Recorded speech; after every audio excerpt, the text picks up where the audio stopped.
Aye, Shalom, or praise unto Yahweh, Simi outside. Rakatha Yahweh, Rakatha Yahweh side. Rakatha Yahweh, Rakatha Yahweh side. Rakatha Yahweh, Rakatha Yahweh side. Double honors to the apostles of GreatMillStone. Honor to you brothers that will be pushing this truth in sincerity throughout the four corners of the earth. So I'm going to do this quick video here regarding the deployment of aircraft carriers. First time that they've done this in a little while. And this is all with the within the spirit of World War III, okay. Which, if you know anything about geopolitics, you'll know that pretty much this World War III has already began. Okay, you got the movement of nuclear weapons and subs, and in this case, aircraft carriers. Okay, deployed by the United States, the U.S. government, basically in preparation for what do they call an imminent response. Okay, so they can respond to certain things that's happening out there within the world. So without much further ado, we'll read this article. We're going to go into biblical prophecy to show you that this is the times that we're living in. Okay, so. U.S. Okay, for the first time in 13 years, the U.S. deploys seven aircraft carriers simultaneously, and pretty much what you have with an aircraft carrier is it's like a nuclear sub. Okay, that is rotational. Like when you're on there, people are persistently working. Okay, people are persistently on the ready. Okay, to for a first strike or a response. Okay, it's not something that you really have out there, like 7 of them, right? Basically moving countries. And what's important to remember with these so-called aircraft carriers is that these are basically America, right? It's basically got, I think it's something crazy like 10 more aircraft carriers than any other country. Okay, I think it's 10 or something crazy. I think the next nearest country has about 3. Okay, and that goes to prove what it says within the book of Isaiah, the 14th chapter. All right, how that this country was going to whip these nations with a continual stroke. Okay, this is where war stems from. Okay, so of those numbers of aircraft carriers that they got, which they got, significantly more than any other country, they've deployed 7 of them. And to put that into perspective, that's probably twice as much. So they've deployed probably twice as much aircraft carriers than any other country has, let alone deployed, which is crazy. But it all goes to show you that we're in that time, and we're in that spirit of war and responses to war. You got China doing their thing, okay, with the petrol you won.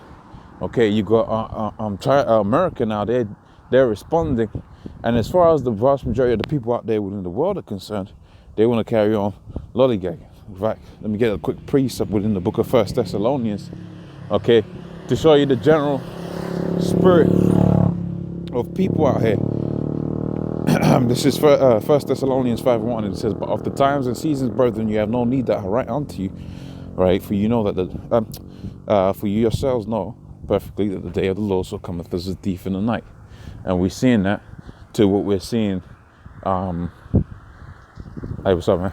Yes, you're seeing that with these different articles that be brought out by brothers. Okay, all right. So if you was in the light, okay, if you was in the knowledge, this thing ain't really gonna come as a big surprise because you was watching. You had your hand to the plow. You was working.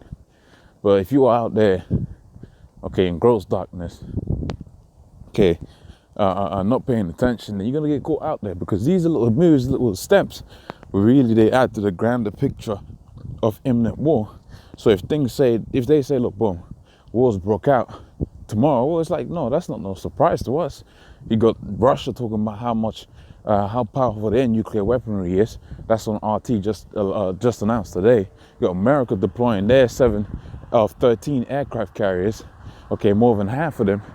Okay, this is not like it's a surprise. These are things that could be watched. These are things that could be seen, tracked, and predicted. Okay, so that the day of the Lord don't come as a thief in the night, because we know that and we're going to see that within the book of Joel, the 3rd chapter. We know that the day when these countries go to war, we know that that's going to be the day of the Lord. That's pretty much the Lord coming back, because the scriptures talk about how when judgment is being played out by way of World War III, also too was going to be the salvation of the 12 tribes of Israel. Those two things are simultaneous. That's why it's called salvation, because you was going to be saved out of those particular hardships, if you will. In fact, we go to the book of Job. When you go to the book of Jeremiah, the 30th chapter, it says that what? There shall be a time of trouble, but Jacob shall be saved out of it. Okay? Let's read the 3rd verse of this. It says, when they shall say peace and safety, then sudden destruction shall cometh upon them, as travailed upon a woman, they shall not escape. So let's go back to this article right quick. It says, the US has simultaneously deployed 7 of its 11 aircraft carriers. Did I say 13? Okay, that's right, it's 13 years. Okay, so it's deployed 7 of its 11 aircraft carriers simultaneously. That's all at the same time. All right. Nuclear aircraft carriers for the first time over a decade, according to U.S. Naval Institute. Okay, these 3 aircraft carriers will have full air wing and strike groups, right, positioned in the Western Pacific, right, following the USS Ronald Reagan, etc., etc., etc. Another 4 are conducting short training missions as part of training operations or workups ahead of deployment. Okay, so I mean, pretty much you get the gist of what's being said there. Okay, now let's go to the word of the Lord, and see what was prescribed to happen as war was breaking loose. And I want to show you that war breaking loose. Okay, these nations being drawn out into the valley of Jehoshaphat. That was synonymous. That's a beautiful word there to put in there. That was synonymous with the salvation of the 12 tribes of Israel. Okay, the elect of them. Okay, it says, behold, in those days when I bring again the captivity of Judah and Jerusalem. So when the Lord was going to be bringing about the release, the liberation, all right, of the Israelites. That's how you know you ain't free. Okay, when he was going to bring about the liberation of the Israelites, he said he was also going to gather the nations down into the valley of Jehoshaphat. That's the end all be all. But what has to happen before that all happens? Have aircraft carriers moving about these different countries up in their game as it pertains to what do you call it? Arsenal, military arsenal. Okay, they're gonna be up in their game. They're gonna be stepping their shit up. Okay, I also gather all the nations and bring them down to the valley of Jehoshaphat, and plead with them for my people and for my heritage Israel, whom they have scattered amongst the nations and part of my land. Okay, so pretty much, hopefully the point was made.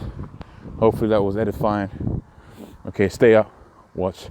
All praise unto Yahweh Shem Yahshai. Double honor to the Apostle GreatMillStone. The Lord's will. I'll see you on the next one. Okay, I honor you brothers that be pushing this truth in sincerity. Shalom.